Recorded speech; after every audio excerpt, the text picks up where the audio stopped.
যে এক সময়ের একজন মদখোর, নেশার মধ্যে সবসময় ঢুকে থাকতো, যার নাম হলো বিশরে হাফির। যার নাম কি? বিশরে হাফির। বিশরে হাফির প্রতি রাত্রে নেশার মধ্যে ডুবে যায়।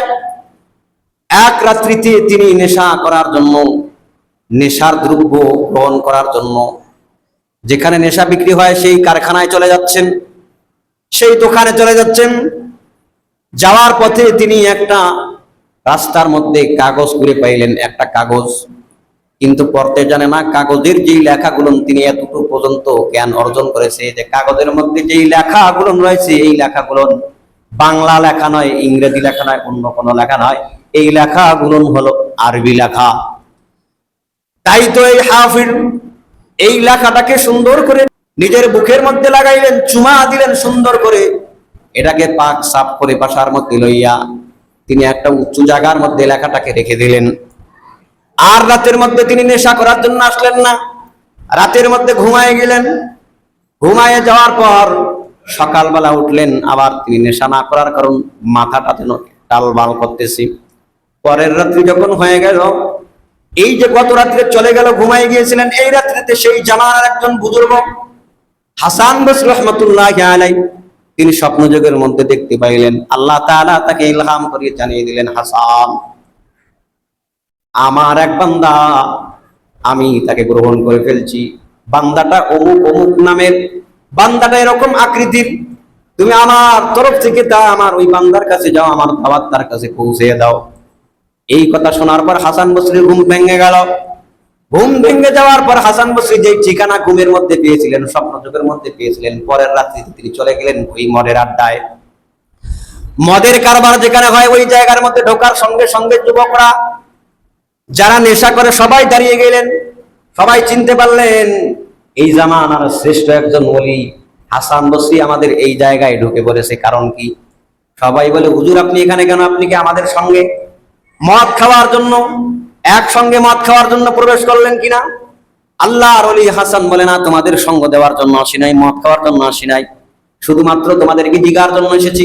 তোমাদের মধ্যে এরকম সাইসের এরকম একজন যুবক, সুন্দর একজন যুবক, নামটা এরকম হতে পারে, এরকম কোন যুবক আছে কিনা?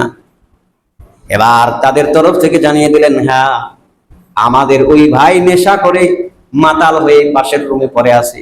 আল্লাহর ওলি হাসান ভেতরে ঢুকলেন, ঢোকার পর দেখেন সে ঘুমাই পড়ছে। তার মাথার পাশে যাইয়া মাথার মধ্যে হাত বুলাই দিলেন, ঘুম ভেঙে গেল। ঘুম ভাঙ্গার সঙ্গে সঙ্গে তিনি যখন দেখতে পারলেন তার সামনে একজন হুজুর মানুষ, ঠস করে দাঁড়িয়ে গেলেন। দাঁড়িয়ে যাওয়ার পর তিনি জিগাইলেন, আপনি এখানে কেন?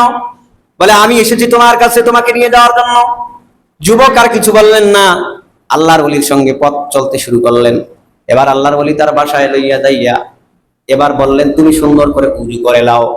এবার যুবক উজু করে নিলেন। উজু করার পর তাকে হাতে হাত রাখিয়া বললেন, তুমি আমার সঙ্গে ইস্তিগফার করো, আস্তাগফিরুল্লাহ রাব্বি মিন কুল্লি যামবি ওয়া আতুবু ইলাই। এবার যখন তিনি হাতে হাত রেখে আল্লাহর ওলির সঙ্গে যখন এরকম করে ইস্তিগফার করলেন, চোখের পানিগুলো যেন ঝরনার মতো পড়তেছে।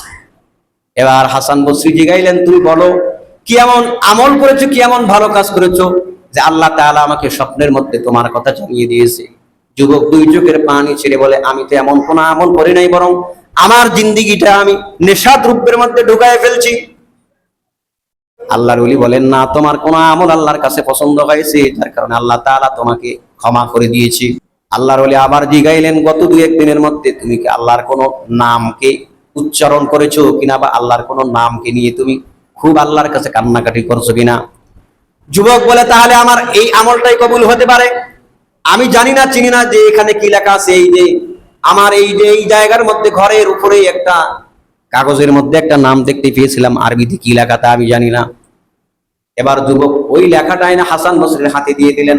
হাসান বসরি দেখেন এই কাগজের মধ্যে লেখা, বিসমিল্লাহির রহমানির রহিম।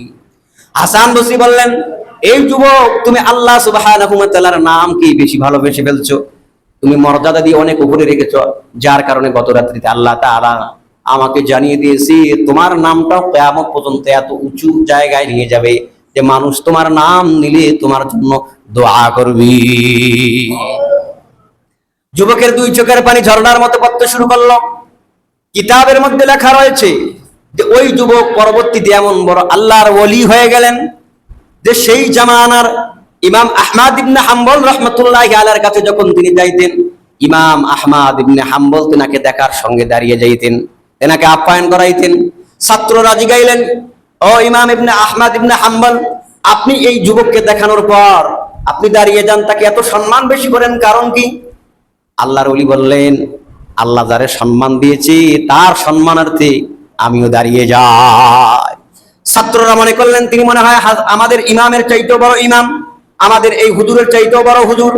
তাই ছাত্র কয়েকজন মিলে ওই তার কাছে চলে গেলেন, হাফিরের কাছে চলে গেলেন। যাইয়া হাফিরের কাছে কিছু প্রশ্নের মাধ্যমে তেনারা বুঝতে চাইলেন যে তিনি বড় আলেম কিনা। হাফিরের কাছে যাইয়া বলে, আল্লাহর বলে, হাফির, আমরা আপনার কাছে এসেছি 3টা প্রশ্ন করার জন্য, বা 2-3টা প্রশ্ন করব, প্রশ্নের জবাব চাই। এবার হাফির বললেন, তোমরা কার ছাত্র? বলে, আমরা হইলাম ইমাম আহমদ ইবনে হাম্বলের ছাত্র। আহমদ ইবনে হাম্বলকে জিগাইলেই তো হয়ে যেত, আসলে আমি তো তেমন কোনো বড় আলেম নই, আমি ইলম সম্পর্কে কিছু জানি না। তারা বলল, না, আপনি অবশ্যই একজন ভালো, একজন বড় বুজুর্গ ব্যক্তি, আলেম ব্যক্তি। তারা মানতে চাইল না। এবার বলল, তোমাদের কি প্রশ্ন আমাকে জানিয়ে দাও। বলে, এক নম্বর প্রশ্ন হলো, নামাজের মধ্যে যদি আমরা ভুল করি তাহলে আমাদেরকে কি করতে হবে, নামাজটা শুধরাই নেওয়ার জন্য কি করতে হবে? এবার আল্লাহর ওলি হাফির বলেন, এই প্রশ্ন আমাকে করলাম, যদি তোমাদের ইমামকে তোমরা করতে, তোমাদের ইমাম বলতো সেজদা দিলেই নামাজ তোমাদের সহি হয়ে যেত, কিন্তু আমি তো এইভাবে বলতে পারি না।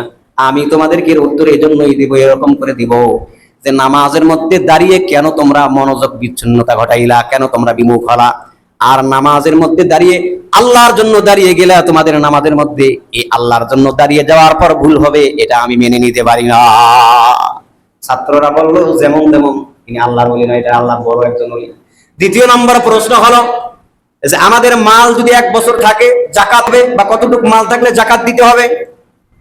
এবার হাফির বলল, যদি আমার কাছে এই প্রশ্ন তোমরা করো, আমি বলবো, যেই রব্বে কারিম তোমাকে আমাকে মেহনত করার কারণে এত মাল দিল, আমাদেরকে এই নিয়ামত দিল, যেই রব্বে কারিম আমাদেরকে তার তরফ থেকে এত মাল দিল, যেহেতু সব মাল তার, মরে গেলে সব মাল তার, অতএব আমি আমার কাছে কোনো মালই রাখতাম না, সব মাল আল্লাহর রাস্তায় বিলিয়ে দিতাম। ছাত্ররা বুঝতে পারলো, যদিও বড় কোনো আলেম নয়, এক রব্বে কারিমকে ভয় করার কারণে, ইন্না আকরামাকুম ইনদাল্লাহি আত্তাকুম, আল্লাহর কাছে সবচেয়ে বড় প্রিয় ব্যক্তি হলো যে তাকওয়াবান, যে আল্লাহকে ভয় করে। তার মানে হাফির রব্বে কারিমকে খুশি করার কারণে আল্লাহ তাআলা তাকে এত বেশি গ্রহণ করেছে। ইমাম আহমদ ইবনে হাম্বল বলেন, যেদিন মৃত্যুবরণ করলো হাফির মৃত্যুবরণ করার পর ইমাম আহমদ ইবনে হাম্বল বলেছেন, আজকে এমন একজন মৃত্যুবরণ করেছেন যে আল্লাহর কাছে এই ব্যক্তি আল্লাহর কাছে এত প্রিয় যে আল্লাহ তাআলা তার জীবনের সমস্ত গুনাহ খাতাগুলো মাফ করে দিয়ে